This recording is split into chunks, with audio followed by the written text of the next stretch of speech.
Untuk mengetahui suasana terkini sidang kasus pembunuhan kacak bank BUMN di Pengadilan Militer 208 Jakarta, kita sudah terhubung dengan Indira Utomo bersama juru kamera Tri Julianti. Indira, apakah persidangan sudah dimulai dan apa agenda sidang hari ini? Ya, selamat pagi Fajar dan juga pemirsa. Untuk sidang hari ini di Peradilan Militer 28 Jakarta Timur untuk kasus dugaan penculikan dan pembunuhan terhadap Kepala Cabang Bank BRI di Cempaka Putih atau Muhammad Ilham Pradipta memang telah berlangsung tadi pada pukul 10. Untuk agenda persidangan hari ini merupakan tanggapan atas eksepsi yang sebelumnya telah dibacakan pada Senin lalu dari kuasa hukum terdakwa, dan nantinya juga sidang akan dilanjutkan dengan pembacaan putusan sela. Dalam perkara hari ini juga 3 prajurit TNI yang menjadi terdakwa yaitu Serka MN, Kopda FH dan juga Serka FY yang diduga terlibat dalam penculikan ini juga turut hadir pada persidangan ini. Dan dalam eksepsi yang disampaikan itu ada 3 poin utama melalui penasihat hukum. Yang pertama adalah meminta majelis hakim menerima segala keberatan dari terdakwa.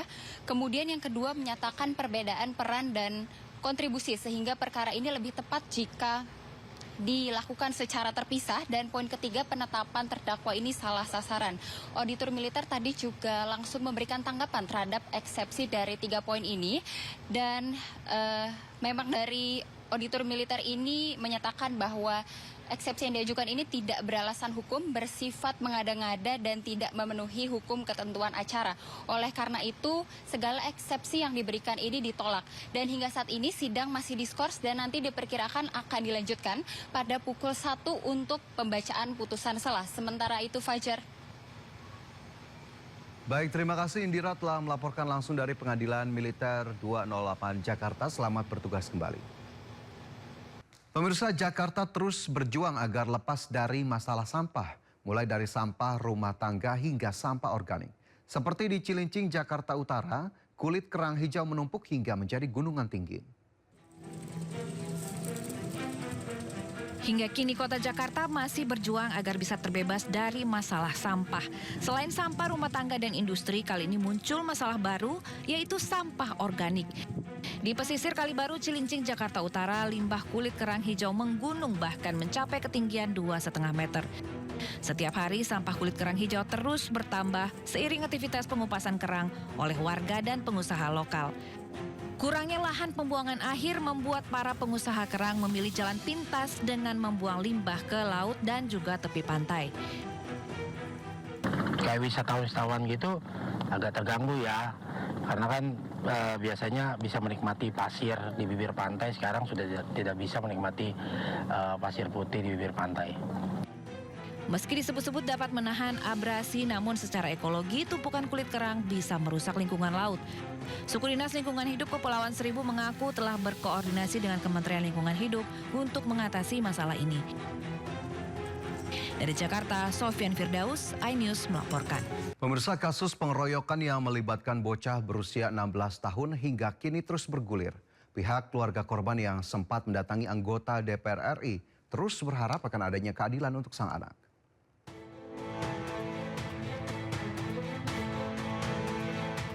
Kasus pengeroyokan yang melibatkan DBS bocah 16 tahun hingga kini masih terus bergulir.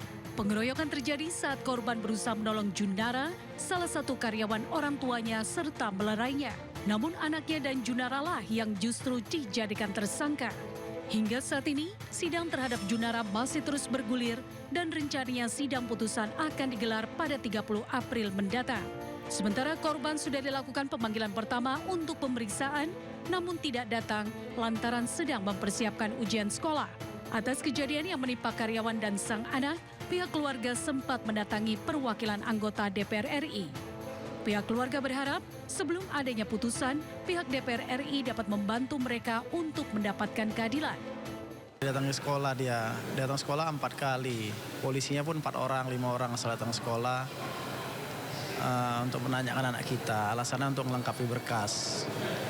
Dan yang paling sangat miris hati kami, mereka membuat seorang anak yang melerai kejadian pengeroyokan yang dilakukan mereka hanya melerai dijadikan menjadi tersangka pengeroyokan juga.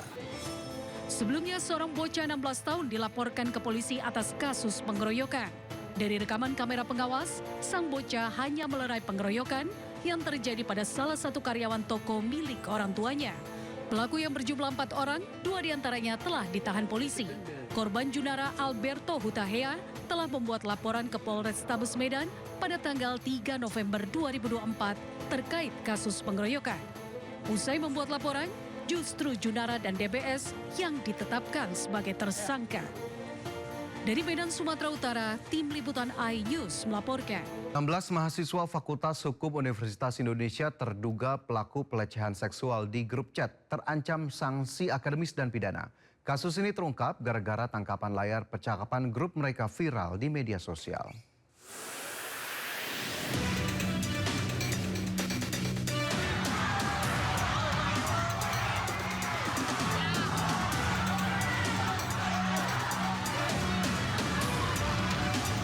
Keributan terjadi saat para mahasiswa terduga pelaku pelecehan keluar dihadirkan. Para mahasiswa yang berempati terhadap korban berteriak dan histeris usai kasus dugaan pelecehan seksual berbasis digital terjadi di lingkungan kampus Universitas Indonesia. Kasus ini mencuat setelah sejumlah tangkapan layar grup chat mahasiswa beredar luas dan menunjukkan adanya percakapan yang mengarah pada pelecehan verbal serta objektifikasi perempuan. Kasus ini pun menuai kecaman. Usai viral, BEM dan Dekanat FHUI menggelar forum persidangan terbuka untuk para pelaku pelecehan seksual. Kehadiran para pelaku disambut sorakan hadirin sidang.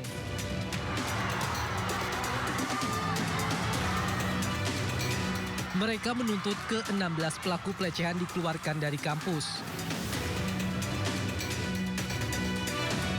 Sementara itu, pihak kampus hingga kini masih melakukan penyelidikan.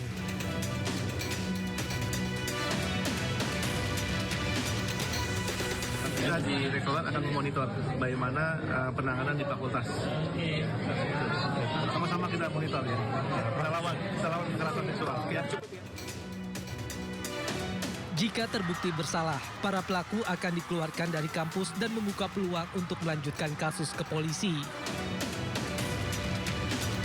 Dari Depok, Jawa Barat, Iyung Rizky, iNews melaporkan. Kita ke informasi lain, pemirsa. Seorang terpidana kasus korupsi tambang nikel di Kabupaten Kolaka Utara diduga keluyuran di luar rumah tahanan kelas 2A Kendari. Aksi tersebut viral di media sosial dan menjadi sorotan publik karena yang bersangkutan telah divonis penjara 5 tahun.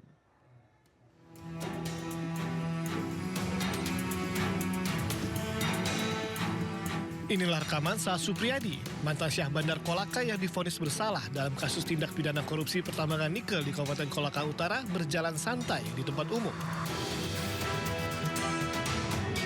Meski saat ini berstatus terpidana, Supriyadi justru berada di luar rutan dan berada di salah satu rumah kopi kawasan XMTQ, Kota Kendari. Video keberadaan Supriyadi di luar rutan ini pun menimbulkan berbagai reaksi dari masyarakat. Menanggapi video viral tersebut, pihak rutan kelas 2A Kendari menyatakan Supriyadi keluar rutan dengan pengawalan sipir untuk menjalani sidang peninjauan kembali di Pengadilan Negeri Kendari. Namun, usai sidang, Supriyadi tidak langsung kembali ke rutan dan singgah untuk makan. Saat ini, sipir yang mengawal bersama Supriyadi tengah diperiksa internal. Kami terus mendalami alasan-alasan kenapa sampai kemudian harus singgah ke sana. Yang harusnya secara prosedural setelah selesai melaksanakan sidang, maka pengawal wajib mengembalikan ke rutan kembali. Cuma untuk informasi awal tadi sebelum pemeriksaan itu yang bersangkutan katanya mengaku lapar sehingga makan dulu. Supriyadi sebelumnya divonis 5 tahun penjara oleh Majelis Hakim Pengadilan Negeri Kendari pada 9 Februari 2026 lalu. Supriyadi juga diwajibkan membayar uang pengganti 1,2 miliar rupiah setelah terbukti menyalahgunakan kewenangan dan pemberian izin berlayar kapal tongkang pengangkut nikel ilegal yang merugikan negara hingga ratusan miliar rupiah. Dari Kendari, Sulawesi Tenggara, Mukhtarudin, iNews melaporkan.